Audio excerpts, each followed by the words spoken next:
사쿠라는 과거 일본에서 큰 인기를 누렸고 현재도 그 인기가 유효하며 한국에서 걸그룹 아이즈원으로 활동할 당시에도 많은 인기를 누렸습니다. 아이즈원이 해체된 이후 사쿠라는 국내에서는 김채원과 함께 새로운 걸그룹으로 다시 모습을 선보일 것이라는 카더라가 현재까지도 가장 유력합니다. 이러한 사실은 그녀를 기다리는 국내 팬들에게는 굉장히 기쁘고 즐거운 소식입니다. 그러나 현재 상황에서 사쿠라의 다소 놀라운 과거 논란들을 보면 채원이가 분명 무슨 짓을 당할지 뻔해 보인다라고 특정 커뮤니티 사이트에서 화제가 되었습니다. 사쿠라의 놀라운 과거 논란 5개. 이 영상에 나오는 논란들은 실제 사실이 아닐 수도 있습니다. 우에키 사건, 방송을 재밌게 하려고 동료를 깎아내림, 사쿠라가 방송에 출연하여 같은 팀 멤버인 우에키나오가 남자랑 함께 시간을 보낸 것 같다는 뉘앙스의 이야기를 완전히 지어내 거짓말을 하여 엄청나게 욕을 먹게 만들었다고 합니다. 특히 연애에 민감한 걸그룹이었는데 남자랑 있었던 것 같은 여지를 사쿠라가 줘버린 것입니다. 그 멤버는 방송 나갈 때까지 이 사실을 전혀 몰랐고 방송 방영 후 당황스러운 문매를 맞았다고 합니다. 결국 사쿠라의 거짓말인 게 들통나고 사과문까지 쓴 사건이었다고 합니다. 다음 사건, 운동의 줄넘기 사건. 사쿠라는 이전부터 달리기 등으로 몸치가 아니라 운동치 컨셉을 밀고 있었는데 이 컨셉도 살리고 주목도 받기 위해 단체 줄넘기 중 슬슬 옆으로 이동해서 같은 팀이 실패하도록 만들어 비난을 받았습니다. 본인이 주목받기 위해 열심히 하는 같은 팀 멤버들에게 피해를 준 케이스라고 합니다.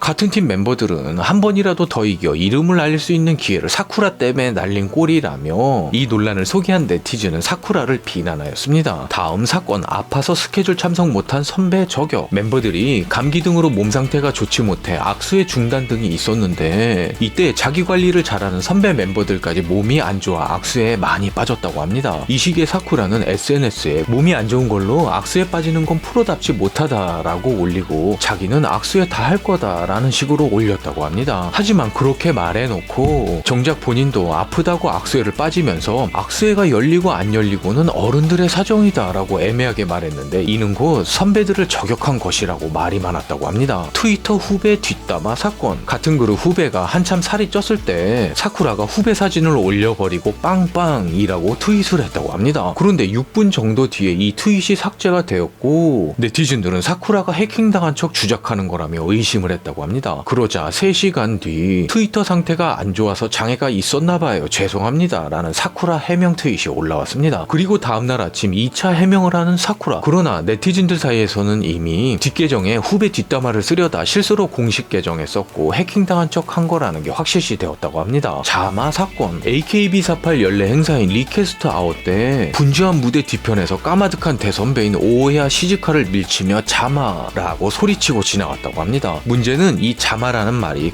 꺼져와 비켜의 중간에 있는 상당히 무례한 말이라는 것입니다. 후배가 선배한테는 물론이고 아랫사람에게도 써서는 안 되는 말이라고 합니다. 사쿠라의 과거 인성 논란들 이슈에 대해 여러분들은 어떻게들 생각하시나요?